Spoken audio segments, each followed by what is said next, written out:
नमस्ते साथियों, 3 सितंबर को जयपुर में अल्बर्ट हॉल में सर्व ब्राह्मण महासभा की ओर से ब्राह्मण महासंगम का आयोजन किया जा रहा है। इसी पर बात करेंगे आज सर्व ब्राह्मण महासभा के अध्यक्ष सुरेश मिश्रा जी से। सर, क्या तैयारी है प्रोग्राम को लेकर? देखिए, आगामी 3 सितंबर को जयपुर में एक महासंगम होगा। ब्राह्मण समाज का एक ऐतिहासिक आयोजन होने वाला है, जिसमें कि पूरे राजस्थान से और विशेषकर अलग अलग राज्यों से लोग इस कार्यक्रम में आ रहे हैं। और मुझे लगता है कि अपने आप में अनूठा कार्यक्रम है, जिसमें कि सभी पोलिंग बूथों में हमने जाने का प्रयास किया। राजस्थान की 200 की 200 विधानसभाओं को मैं खुद व्यक्तिगत लोगों से आग्रह करने के लिए गया हूँ, जाके आया हूँ। मुझे लगता है कि राजस्थान के इतिहास में सामाजिक रूप से देखें तो सामाजिक कार्यक्रमों में सबसे बड़ा कार्यक्रम राजस्थान का किसी भी जातीय समाज का ये आयोजन होने वाला है, जो अपने आप में अभूतपूर्व कार्यक्रम होगा और एक संदेश देगा कि ब्राह्मण कभी किसी जाति के विरोध में नहीं है। हम सबको साथ लेके चलने की बात करते हैं, हम सबको साथ लेके साथ चलते भी हैं। ब्राह्मण सबके भले की बात करता है। सर्वे भवन्तु सुखिनः सर्वे भवन्तु निरामया की भावना के साथ काम करने वाला ब्राह्मण आज अपने आप को हाशिए में महसूस करता है। ऐसी परिस्थिति में अब ब्राह्मण समाज खड़ा हो गया है और अपने अधिकारों के लिए एकजुट होकर के अपनी बात कहेगा। हम किसी जाति बिरादरी के खिलाफ नहीं है, उसके खिलाफ नहीं बोलेंगे, पर अपने हक की बात तो हमको करनी पड़ेगी और इसके लिए हम लोग मिलकर के प्रयास करें। जी सर, कार्यक्रम में महिलाओं की बड़ी संख्या में भागीदारी। बिल्कुल, मैं तो पहली बार देख रहा हूँ इतना जोश महिलाओं के अंदर। जब भी कोई कार्यक्रम होता है तो हर जगह हमको भाषण में कहना पड़ता है कि महिलाओं की भागीदारी नहीं हो रही, और इस बार तो सारे रिकॉर्ड टूटने वाले हैं, ऐसा लगता है मुझे। शायद किसी भी सामाजिक कार्यक्रम में इतनी बड़ी संख्या में महिला नहीं है जितनी आज तक के रिकॉर्ड में इस बार आने वाली है। मुझे खुद को आश्चर्य हो रहा है, 11,000 महिलाएं तो कलश लेके आ रही हैं। तो ये भी अपने आप में अद्भुत काम है कि 11,000 महिलाओं की कलश यात्रा निकल रही है। सर, वो दृश्य भी अपने आप एक ही ड्रेस में, पीली साड़ी में, वो एक रंगीन माहौल बनेगा। सावन का महीना खत्म होगा, रक्षाबंधन के तुरंत बाद में आयोजन होने वाला है, तो एक अद्भुत और अनूठा नज़ारा देखने को मिलेगा। और सबसे बड़ी बात, उस दिन चौथ है महिलाओं की, और चौथ के दिन महिला सामान्यतः निकलती नहीं घर से बाहर, लेकिन महिलाओं ने संकल्प लिया कि हम तो आएंगी, वो पूरे बहन बाजे के साथ में आएंगी। तो ये बहुत अच्छा लगा मुझे। महिलाओं को मैं विशेष धन्यवाद देना चाहता हूँ कि इतनी बड़ी संख्या में आने का आप लोगों ने संकल्प लिया। बड़े रूप में आप लोगों ने एक अपनी योजना बनाई है, जिसमें 11,000 महिलाएं तो कलश यात्रा लेके आ रही हैं।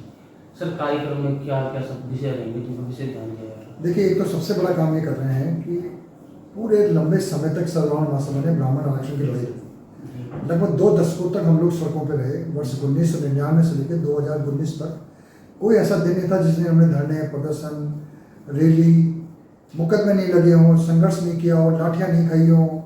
इस सब हमने काम किए, लेकिन 2 दशक के बाद में फैसला आया 10% आरक्षण। हमारी मांग थी कि 10% नहीं, हमको 14% आरक्षण मिलना चाहिए। दोनों पार्टियों ने, और विशेष करके कांग्रेस ने अपने घोषणा पत्र में इसको सम्मिलित किया, बीजेपी ने अपने घोषणा पत्र में सम्मिलित किया।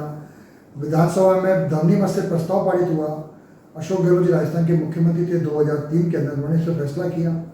तो इस प्रकार से सभी तरफ से इसके बारे में फैसला हो चुका था, और उसके बाद में 10% का आरक्षण हमको मिला है। हम चाहते हैं कि 14% हमको मिले। दूसरा, 14% आरक्षण के साथ साथ हम ये भी चाहते हैं कि सरकार इसमें हमको जिस प्रकार से SC, ST और OBC को एक लाभ देती है पॉलिटिकल आरक्षण का, पंच का, सरपंच का, प्रधान का, पंचायत समिति सदस्य का, वार्ड मेंबर का, उसका भी आरक्षण हमको मिलना चाहिए। हमारी दूसरी मांग ये रहेगी। तीसरी मांग की EWS का जो सर्टिफिकेट है, उसमें बहुत सारी विसंगतियाँ हैं, बनाने में दिक्कत आती है। किसी बच्ची का विवाह हो गया तो उसको सर्टिफिकेट बनाने में बहुत दिक्कत आती है, क्योंकि पति की आय को जोड़ते हैं और पिता की आय को जोड़ते हैं, जबकि होना ही चाहिए एक ही व्यक्ति की आय को जोड़ा जाए। तो ऐसे हमारे बहुत सारे मुद्दे इस बार रहेंगे। भगवान परशुराम विश्वविद्यालय की स्थापना जयपुर में हो, राजस्थान के सभी जिला हेडक्वार्टर पर गुरुकुल की स्थापना हो, ब्राह्मण छात्रावास की स्थापना हो। ऐसे सामाजिक हमारे बहुत सारे मुद्दे रहेंगे। और ब्राह्मण समाज कभी किसी जाति के विरोध में नहीं है। मैं बार बार कहता हूँ, सबको साथ लेके चलने की बात करता है, लेकिन अपने हक की लड़ाई के लिए हम खड़े होने वाले हैं 3 सितंबर को जयपुर में अल्बर्ट हॉल पर। जी सर, सर्व ब्राह्मण महासभा लगातार ब्राह्मणों के लिए काम कर रही है। क्या क्या प्रमुख काम है जो आपने हाथ में ले रखे हैं?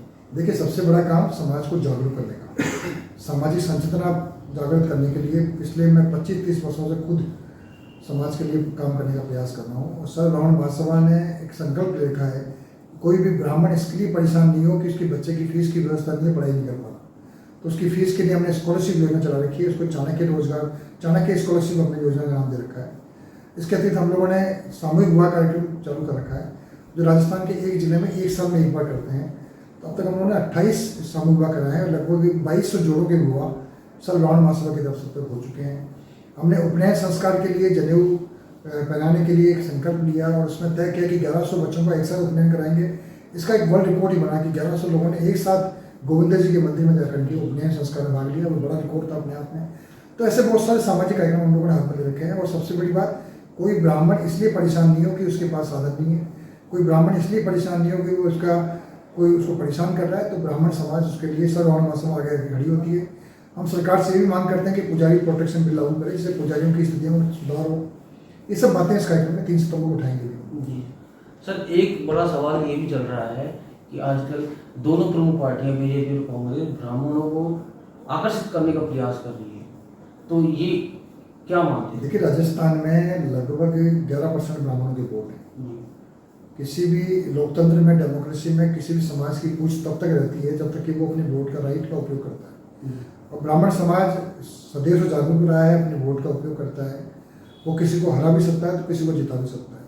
तो ऐसी परिस्थिति में ब्राह्मण वरदान देना जानता है तो ब्राह्मण श्राप देना भी जानता है। तो ऐसे ब्राह्मण समाज के प्रति सभी पार्टियों को सोचना ही पड़ेगा, क्योंकि ब्राह्मण ने तो कभी किसी का बुरा किया ही नहीं है, सबको साथ लेके चलने वाला है ब्राह्मण।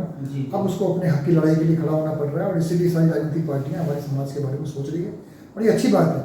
और न केवल ब्राह्मण समाज के लिए, राजनीतिक पार्टियां सभी समाजों के लिए सोचती हैं। 36 कौम की बात करती है, उसमें विशेष बढ़िया अगर ब्राह्मण समाज को दिखी तो अच्छी बात है। बिल्कुल सही सर। एक राजनीति में आरक्षण आने से भी काफी प्रभाव पड़ेगा।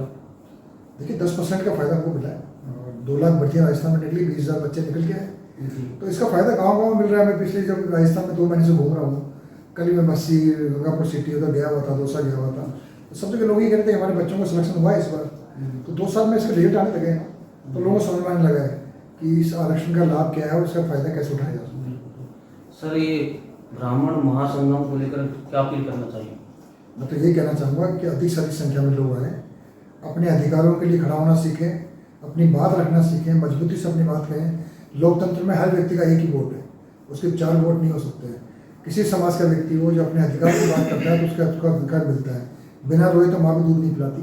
अपने अधिकारों के लिए आइए, 3 सितंबर को हम सब लोग मिलकर के एक इतिहास रचें और मैसेज दें कि राजस्थान का ब्राह्मण कमजोर नहीं है, आगे बढ़ के काम करता है। तो ये थे सुरेश मिश्रा जी। ये बात तो जरूर है, राजनीतिक पार्टी कोई भी हो, सरकार कोई भी हो, वो केवल सर गिनते हैं, और जितनी भारी संख्या में आप पाएंगे आपकी उतनी पहुंच होगी, और सरकारें भी आपकी बात मानने पर मजबूर होंगी। आज की वीडियो में इतना ही। मुझे दीजिए इजाजत। नमस्कार।